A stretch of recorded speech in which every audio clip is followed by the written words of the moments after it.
જય માતાજી બધાને। બહારથી પણ સરસ એવો આપણે ઘરે ઓળો બનાવીને રેડી કરશું। સીતારામને જય માતાજી બધાને। હું છું મહેર શાંતિબેન માલદેભાઈ ટીમ્બા જૂનાગઢથી। તમારું સ્વાગત કરું છું રાંદલ કૃપા કિચનમાં। આજે આપણે બનાવીશું કાઠિયાવાડી ઓળો। તો ચાલો રેસીપી શરૂ કરીએ। અને જો તમને મારો આ વિડીયો ગમે તો લાઈક કરજો, શેર કરજો અને સબસ્ક્રાઈબ કરવાનું ભૂલતા નહીં। બાજુમાં આપેલું બેલ આઇકોન જરૂરથી દબાવજો, જેથી હું વિડીયો મૂકું તો તરત જ તમને નોટિફિકેશન મળી જાય અને તમે પણ એકવાર આ રીતે ઓળો બનાવીને જરૂરથી ટ્રાય કરજો। તમને મારા ઓળાની રેસીપી કેવી લાગી તે કોમેન્ટ કરીને જરૂરથી જણાવજો। જય માતાજી। ઓળો બનાવવા માટે આપણે આ બધા વેજીટેબલ્સનો ઉપયોગ કરીશું। મેં અહીં ચૂલામાં તાપ કરી લીધો છે, તમે જોઈ શકો છો। હવે આપણે એના ઉપર આ રીતનું જારીવાળું એક વાસણ મૂકવાનું છે। તેના ઉપર આપણે રીંગણા અને ટમેટાને શેકી લેવાના છે।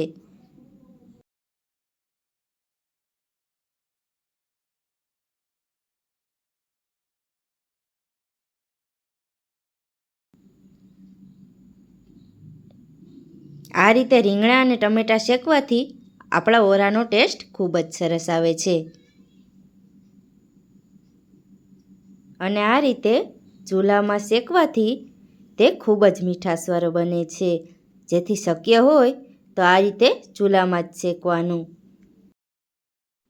5 થી 10 મિનિટ જેવો સમય થઈ ગયો છે। હવે આપણે આ રીતે પલટાવી લઈશું। આ રીતે ફેરવતા ફેરવતા આપણે સારી રીતે ટમેટાં અને રીંગણાને શેકી લેવાના છે।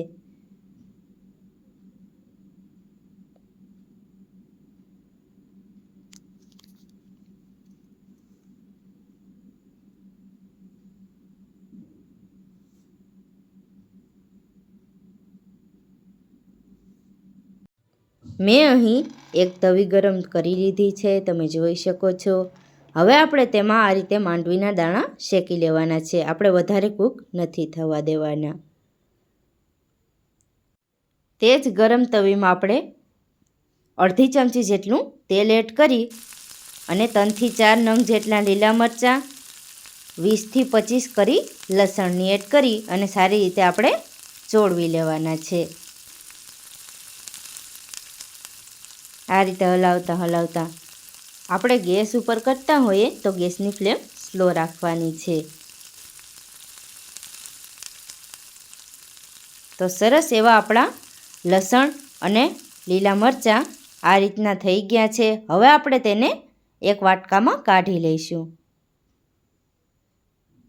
આ રીતે આપણે વચ્ચે વચ્ચે રીંગણા અને ટમેટાં ફેરવતા જવાનું છે, કારણ કે તે એક જગ્યાએ વધુ અને એક જગ્યાએ ઓછું પકાવવા નથી દેવાનું। તેને આપણે બરાબર જ પકાવવાનું છે। તો સરસ મજાના આપણા ટમેટાં અને રીંગણા ચડી ગયા છે, તમે જોઈ શકો છો। હવે આપણે તેને સારી રીતે ઠંડા કરી લેવાના છે, પછી આપણે તેની છાલ ઉતારી લેવાની છે। ત્યાં સુધીમાં આપણે આ રીતે માંડવીના દાણા ખાંડી લઈએ। સરસ મજાના આપણા રીંગણ અને ટમેટાં ચડી ગયા છે। આ રીતે આપણે રીંગણાના ટુકડા કરી સરખી રીતે ક્રશ કરી લેવાનો છે। રીંગણાની આપણે પેસ્ટ બનાવવાની છે।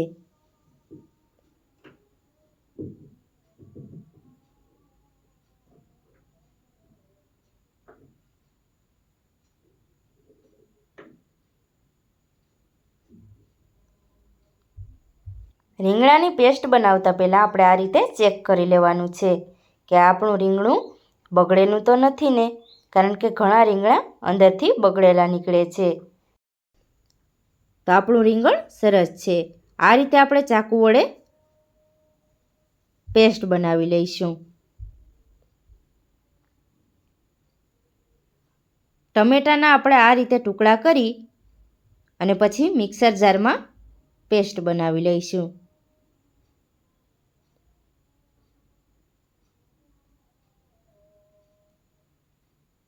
આ રીતે મેં મિક્સરનું ઢાંકણ બંધ કરી લીધેલું છે। આ રીતે આપણે ટમેટાની પેસ્ટ બનાવી લેવાની છે।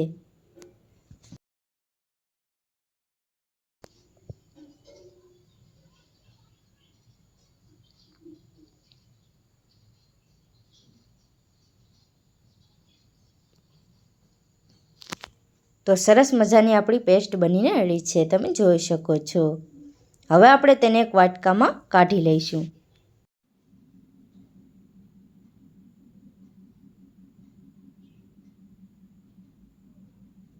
આપણી આ પેસ્ટની કન્સિસ્ટન્સી આ રીતની હોવી જોઈએ.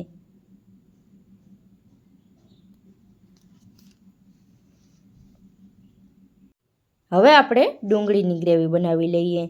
આ રીતે મેં એક મિક્સર જાર લીધેલું છે, તેમાં આપણે આ રીતે મોટા મોટા ટુકડા ડુંગળીના એડ કરવાના છે.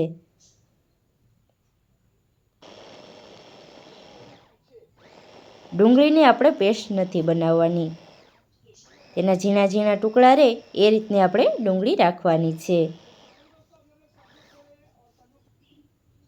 આ રીતે આપણે ડુંગળીની કન્સિસ્ટન્સી રાખવાની છે. જે આપણે આ શેકેલા રીંગણામાંથી પાણી નીકળેલું તે આપણે દૂર નથી કરવાનું, કારણ કે એમાં જ મીઠાશ રહેલી હોય છે. તે આપણે સારી રીતે રીંગણામાં મિક્સ કરી લેવાનું છે. આપણે પાણી અલગ કરીને ઓળો બનાવીએ તો આપણો ઓળો મીઠાશવાળો નથી બનતો. તેથી આ રીતે આપણે મિક્સ કરી પછી જ આપણે ઓળો બનાવવાનો છે. આ રીતે તમે ઓળો બનાવશો તો પરફેક્ટ એવો આપણો રિઝલ્ટ મળશે. તેથી તમે પણ એકવાર આ રીતે જરૂરથી ટ્રાય કરજો. મેં અહીં 6 થી 7 ટેબલસ્પૂન જેટલું તેલ લીધેલું છે.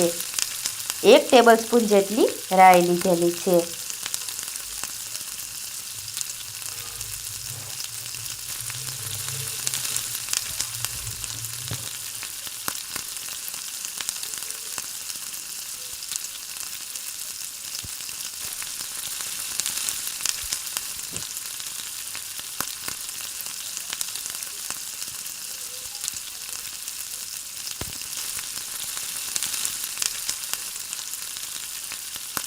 તો સરસ એવી આપણી રાઈ ફૂટી ગઈ છે.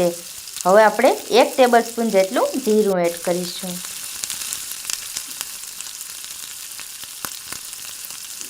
જીરું પણ આપણું સરસ રીતે ફૂટી ગયું છે.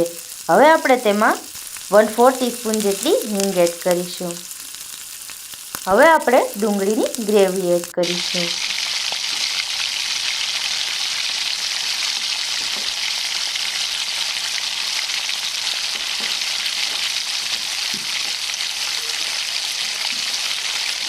તેને આપણે વઘારમાં સારી રીતે મિક્સ કરી લેવાનું છે.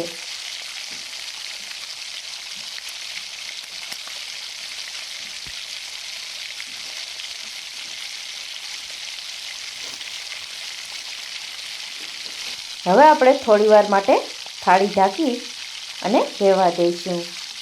ગેસની ફ્લેમ આપણે સ્લો રાખવાની છે.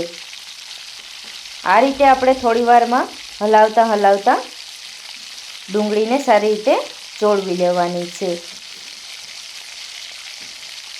કારણ કે જો ડુંગળીમાં કચાશવાળો ટેસ્ટ આવશે તો આપણો ઓળો સરસ નહીં બને. ફરી પાછી આપણે થાળી ઢાંકી અને આ રીતે હલાવતા આપણે થોડી વાર 10-15 મિનિટ માટે આપણે ડુંગળીને કૂક થવા દેવાની છે.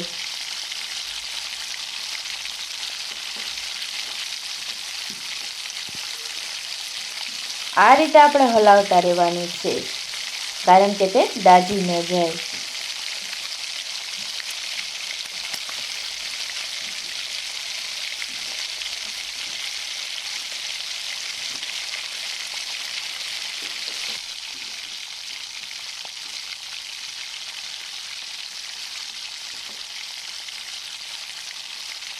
ચારથી 5 મિનિટ જેવો સમય થઈ ગયો છે. હવે આપણે તેમાં 1 ટેબલસ્પૂન જેટલું મીઠું એડ કરીશું. તમે તમારા સ્વાદ અકોર્ડિંગ લઈ શકો છો. તેને આપણે સારી રીતે મિક્સ કરી લેવાનું છે. મીઠું એડ કરવાથી આપણી ડુંગળી તરત ચડીને રેડી થશે.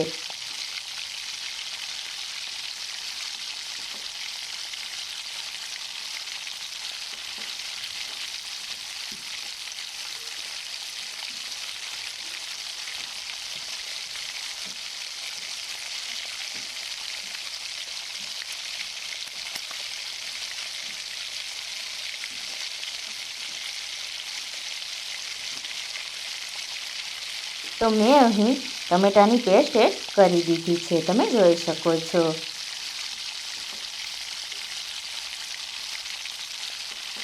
તો મેં અહીં 2 થી 3 મિનિટ માટે ટમેટાની પેસ્ટને પણ કૂક કરી દીધી છે.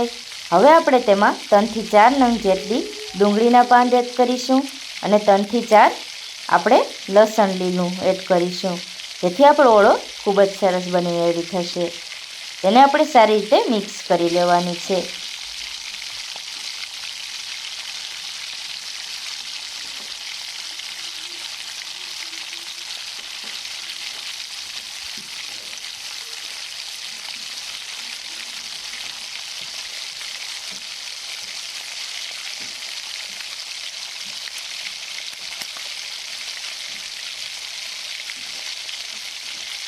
ચાર થી 5 મિનિટ જેવો સમય થઈ ગયો છે.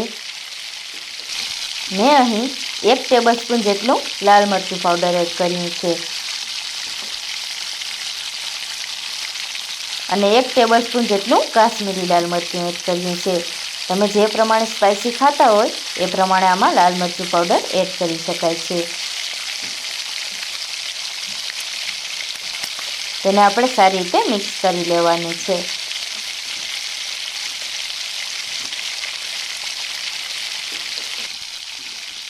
1/4 ટીસ્પૂન જેટલું હળદર પાવડર એડ કરીશું. 1 ટેબલસ્પૂન આપણે ધાણા જીરું પાવડર એડ કરીશું. આ બધો મસાલો આપણે સારી રીતે મિક્સ કરી લેવાનો છે.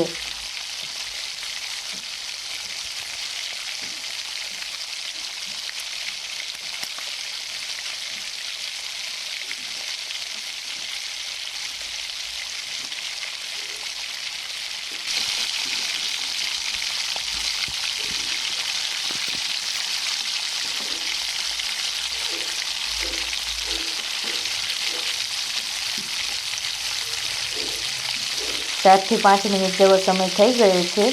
હવે આપણે તેમાં રીંગણાની પેસ્ટ એડ કરવાની છે.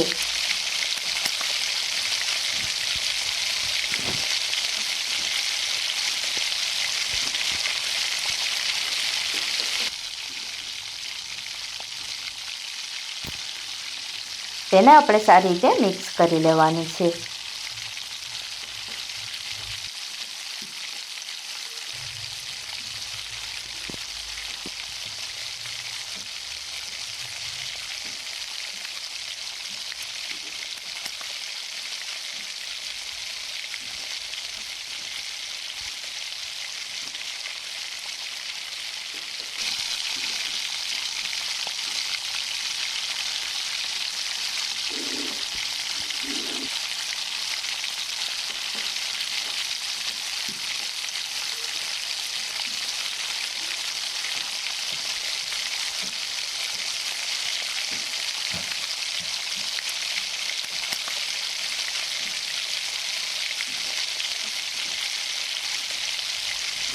તો સરસ મજાનો આપણો ઓળો બનીને રેડી છે.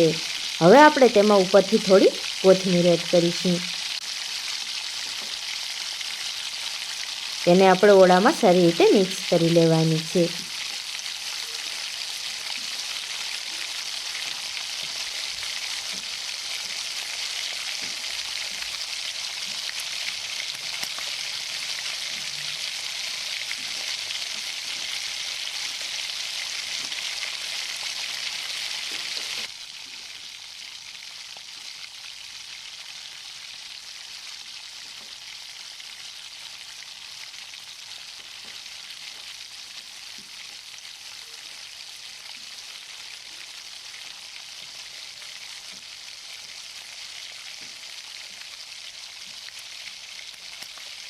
હવે આપણે આને થોડીવાર માટે ઢાંકીને રાખી દઈશું.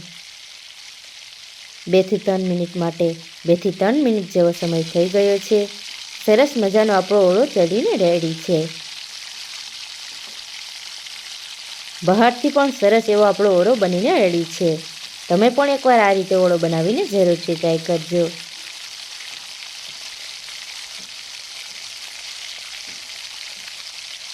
જોતાં જ ખાવાનું મન થઈ જાય એવો આપણો ઓળો બનીને રેડી છે.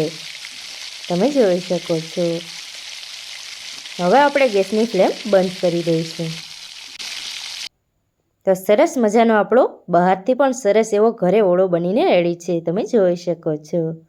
જો તમને અમારો આ વિડીયો ગમ્યો હોય તો લાઈક કરજો, શેર કરજો અને ચેનલમાં નવા હોય તો સબસ્ક્રાઈબ કરવાનું ભૂલતા નહીં.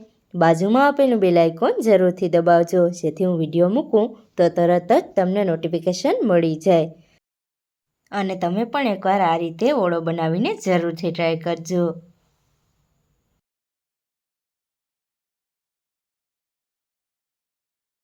સીતારામને જય માતાજી બધાને.